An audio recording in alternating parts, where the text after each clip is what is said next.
నిమ్స్‌కి వచ్చిన వెంటనే ఆరోగ్యం క్షీణించిందని అర్థం. ఆయనకు మాకు దాదాపుగా ఈ ప్రభుత్వ హాస్పిటల్లో వీటిపైన కొంత అపనమ్మకమే ఉంది.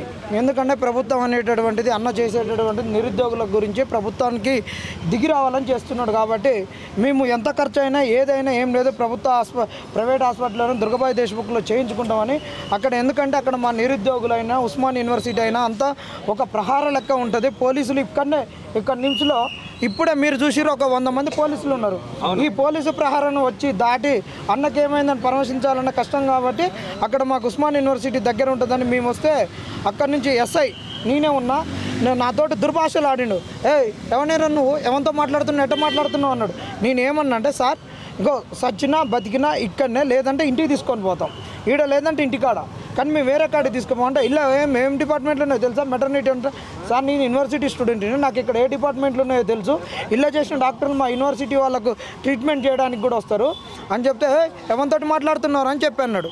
అన్నప్పుడు ఆయనకి నేను బయటకు వచ్చిన అప్పుడే ఇక ఆయనే పోయిండు, సెలైన్ తీసిండు, అన్నీ తీసిండు, గుంజిండు, అంబులెన్స్ కాడికి తీసుకొచ్చిండు.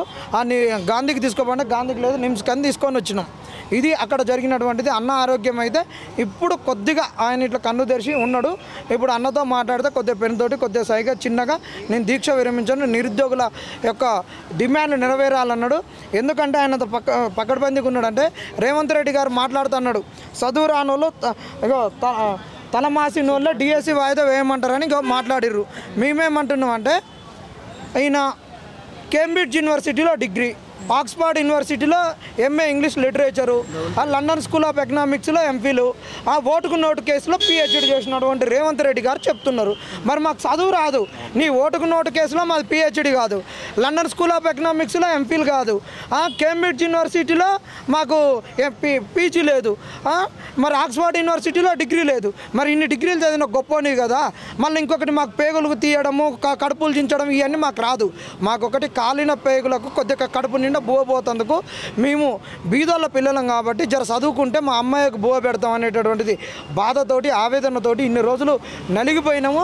మేము నలిగిపోయి కూడా నీ ప్రభుత్వాన్ని రావడంలో మా భాగస్వామ్యం ఉంది. చదువుకోవడానికి జర అవకాశం ఇవ్వన్నాం. ఆ రోజు మేము చదువుకుంటుంటే 2 నెలలు మీరు ఏం చదువుకుంటారు, మీరు స్కూళ్ళల్లోకి వెళ్ళి మీరు ఊళ్ళల్లోకి వెళ్ళి మీ అమ్మాయిల్ని మీ అమ్మమ్మల్ని అందరిని ఓట్లు అడిగి వేయించి కాంగ్రెస్ను గెలిపించుకోండి, మేము రాగానే మీకు అందరికీ మీకు ఉద్యోగాలు ఇస్తాం, కాంగ్రెస్ వాళ్ళని కడుపులో పెట్టి చూసుకుంటాం అంటే మేము గెలిపించుకున్నాం. ఇప్పుడు మాకు ఉద్యోగాలకు చదువుకోవడానికి అవకాశం ఇవ్వడం లేదు. 2 రోజుల వ్యవధితోటి గ్రూప్ 2 ఎగ్జామ్ పెడుతున్నాడు. ఇచ్చిన పోస్టులు ఆరకొర పోస్టులు, ఒక్కొక్కరికి 2 పోస్టుల కన్నా ఎక్కువ ఎలిజిబిలిటీ రావట్లేదు. సంవత్సరాలు కూర్చొని చదువుకున్న 2 పోస్టుల కన్నా ఎక్కువ ఎలిజిబిలిటీ రాలేదు. అదే మాట చెప్పినప్పుడు కాంగ్రెస్ రాగానే 2000 గ్రూప్ 2లో పెంచుతున్నది, 3000 గ్రూప్ 3లో పెంచుతున్నది. ఇప్పుడు ఏమంటున్నది, మేము జాబ్ క్యాలెండర్ ఇచ్చుకోవాలి, మీరు ఒక్కరే ఉన్నారా, నిరుద్యోగులు ఇంకెంతమంది లేరు మాకు నిరుద్యోగులు అని అంటున్నది. మరి ఆ రోజు కనిపించలేదా నిరుద్యోగులు? మరి ఆ రోజు కనిపించలేదా? ఒకటేసారి 2 లక్షల ఉద్యోగాలు వస్తాయి, ఉన్న ఉద్యోగాలన్నీ పోతే వచ్చే నిరుద్యోగులకు ఏమి ఇస్తామని ఇవన్నీ. మరి ఈరోజు మాట్లాడేటోళ్ళందరూ కూడా ఆ రోజు మా దగ్గరకు వచ్చిన వాళ్ళు కాదు. వీళ్ళని చూస్తే కనీసము ఒక్క ఆడోళ్ళు ఒక ఓటు వేసేటోళ్ళు కాదు, వీళ్ళ మొఖాలు కూడా గుర్తుపట్టేటోళ్ళు కాదు. వీళ్ళ మాజీ ఎమ్మెల్యేలకు ఇప్పుడు మంత్రులకే అతి గతి లేనోళ్ళు. వీళ్ళ ఇప్పుడు ఉన్నటువంటి మంత్రులు గతంలో ఒక 8 నెలల కిందట రోడ్ల మీద తిరిగితే అసలు వీళ్ళను ఈడ ఓటర్ నాయనని అసలు వీళ్ళకి నమస్తే పెట్టేటోడు కూడా లేదు. అలాంటి వాళ్ళని గెలిపించుకొని ఇలా మంత్రి పదవులు అన్నీ చేపిస్తే ఇవాళ మాకు వీళ్ళు ఇచ్చేటటువంటిది ఏంటంటే మేము గెలిచిన అధికారంలోకి వచ్చిన మీరా గీరా అని ఒక్కొక్క ఆయన ఏం మాట్లాడుతుండో వాళ్ళు. మరి పొద్దున్నట్టు మరి పప్పు సారదాగి మాట్లాడుతారో, పొద్దుకినాక మరి పందాల కళ్ళు దాగి మాట్లాడుతారో ఏం అర్థం కావట్లేదు. జర ఇలాంటి భాషను బంద్ చేసుకొని నిరుద్యోగులు అనేటోళ్ళు చాలా ప్యానిక్గా ఉన్నారు. ఏదన్నా జరిగితే మాత్రం మీరే బాధ్యత వహించాలి, మాకు ఎవరితో సంబంధం లేదు. రేవంత్ రెడ్డి అన్న మరి రేపు చర్చలకు ఎక్కడ ప్లేస్ చెప్తారో ఏందో రారి, చర్చలకు రారి. మరి నువ్వే వచ్చినావు మా దగ్గరికి, ఎవరు రాలేదు, నువ్వే వచ్చినావు. ఇదే ప్రెస్ క్లబ్లో నువ్వే వచ్చి మాట్లాడినావు. నేను రాగానే 2 లక్షల ఉద్యోగాలు ఇస్తున్నావు, నీకు మాకే చర్చ ఫేస్ టు ఫేస్. నువ్వు చెప్పినావు, మాకు రాహుల్ గాంధీ చెప్పారు, ప్రియాంక గాంధీ చెప్పారు, మీ ముగ్గురితోటి చర్చించుకుంటాం. ఇంకా పక్కన ఉన్న వాళ్ళందరూ ఈ సందులో సడేమి అనేటోళ్ళు, ఈ సన్నాయి నొక్కేటోళ్ళు, వీళ్ళు పెద్ద ముగ్గుడు అని కాడ బరాతులు తీసినట్టు ఓ అని మొత్తుకునేటోళ్ళు, వీళ్ళందరితో మాకు సంబంధం లేదు. వాళ్ళ పేర్లు కూడా ఉచ్చరించాం. వాళ్ళు అసలు అంతా లత్కోరగాళ్ళు, వాళ్ళు ఏదో నీ మెప్పు పొందాలని చూస్తున్నారు, వాళ్ళతో సంబంధం లేదు. కానీ వీళ్ళు మాట్లాడడం వల్ల కొంతమంది ప్యానిక్ అవుతున్నారు. ఇలాంటి వాళ్ళని పక్కనయ్యి నువ్వు వచ్చేసి మాకు ఖచ్చితంగా డిసెంబర్లో ఎగ్జామ్ పెడుతున్నా, గ్రూప్ 2 గ్రూప్ 3 పోస్టులు పెంచని చెప్పు, 1:100 ఇస్తున్నా చెప్పు. లేదు అంటావా మేము ఎట్లాగా ఢిల్లీకి పోతున్నాం, ఢిల్లీలోనే తాడోపేడో తెలుసుకుంటాం, రాహుల్ గాంధీ ఇంటి ముంగటనే కూర్చుంటాం. రావు కాలం అయిపోయినాక శుభకాలం వచ్చినాకనే శుభ గడియల్లోనే మేము ముగించుకొని వస్తాం. ఎందుకంటే నువ్వు రావు కాలం వస్తుందని చెప్పి అర్ధమ్మ రాత్రి 6 మంది ఎమ్మెల్సీలను చేసుకున్నావు కదా. మేము కూడా నీ గడియలు తిథులు గుర్తుపెట్టుకొని ఢిల్లీకి వెళ్తున్నాం. ఢిల్లీ నుంచి ఖచ్చితంగా వస్తాం.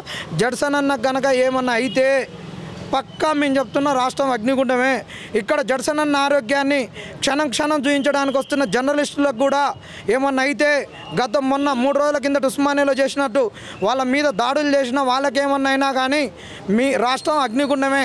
వాళ్ళు మా తరపున ఉంటున్నారు, మేము వాళ్ళ తరపున ఉంటామన్నాం. కానీ ప్రభుత్వానికి ఒక హెచ్చరిక జారీ చేస్తున్నాం. అంటే మొన్న మహబూబ్నగర్ సభలో చెప్పారు, ఈ జడ్సన్ చేస్తే మేము ఉద్యోగాలు ఇస్తామా, లేకపోతే మోతిలాల్ చేసినటువంటి దీక్ష చేస్తే ఉద్యోగాలు ఇస్తామా, కేటీఆర్ హరీష్ రావు చేస్తే కానీ మేము ఇస్తాం, ఆవరణ దీక్షకు వాళ్ళు కూర్చోవాలని చెప్పేసి అంటా ఉన్నారు. మరి ఈయనకు మరి జడ్సన్ అన్నను మరి అంటే వీళ్ళకి ఎట్లుంటుందో తెలుసా, ఈ కాంగ్రెస్ వాళ్ళకు అందేంతవరకు కాళ్ళు అందినాక జుట్టు పట్టుకుంటారు.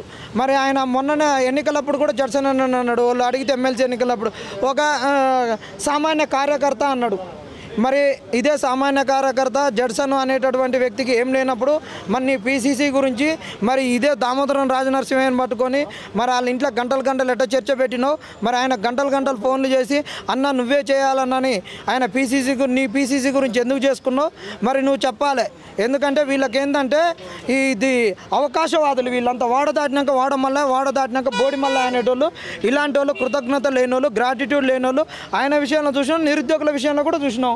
నిరుద్యోగుల ప్రభుత్వం నిరుద్యోగులను తన్నిస్తున్నారు, నిరుద్యోగులను చచ్చిపోమంటున్నారు, నిరుద్యోగులు నిరాహార దీక్ష కూర్చోబెడుతున్నారు.